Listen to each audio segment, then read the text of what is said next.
यदि मूर्ति खंडित हो जाए या कोई पुस्तक हो आपके पास धार्मिक, उसके पेज बिल्कुल कमज़ोर पड़ जाए, पुस्तक चीर्ण झीर्ण हो जाए, तो उस अवस्था में हम एक बहुत बड़ी गलती करते हैं कि वो खंडित मूर्ति चाहे लड्डू गोपाल की हो, राम जी की हो, श्याम जी की हो, हम कहीं भी उसे पार्क में पीपल आदि के नीचे रख आते हैं।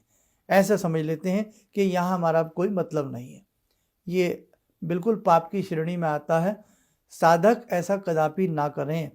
जिस आराध्य को आपने लंबे समय तक पूजा है, कोई मूर्ति तो हमारे घर में चांदी की, मेटल की या कोई भी ऐसी होती है, मिट्टी वगैरह की भी, जिसे हम बहुत लंबे समय से पूजते आ रहे हों, 20 साल से, 30 साल से, जिसे मैं दादा परदादा भी पूजते आ रहे हों, और वो खंडित हो जाती है, तो व्यक्ति उसे कहीं भी ऐसे ही रखाता है। जबकि ऐसी चीज़ों को तो रखने का मन भी नहीं होता है, क्योंकि उस मूर्ति के प्रति हमारा मोह बहुत ज़्यादा बंध जाता है।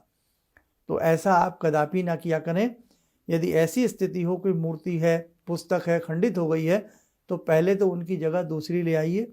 किसी सिद्ध मुहूर्त में, किसी सही समय में अच्छे से उनकी दोबारा से स्थापना कर लें और उस खंडित मूर्ति को या पुस्तक को किसी साफ सुथरे लाल या पीले कपड़े में अच्छे से लपेट करके रख लें।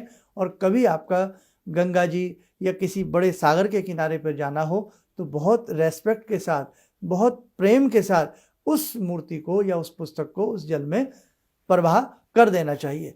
हमारा जीवन है, हमारे जीवन में भी कई बार हमको चोट लग जाती है, हाथ पैर टूट जाते हैं, तो इसका ये मतलब थोड़ी है कि हमें घर वाले उठा करके कहीं भी रखाएंगे, है ना। हम भी तो दोबारा से सही स्वस्थ हो जाते हैं। तो भगवान के हिसाब से नई प्रतिमा दोबारा रख लें और पुरानी जो खंडित प्रतिमा है उसे कदापि ऐसे कहीं भी ना छोड़ करके आया करें।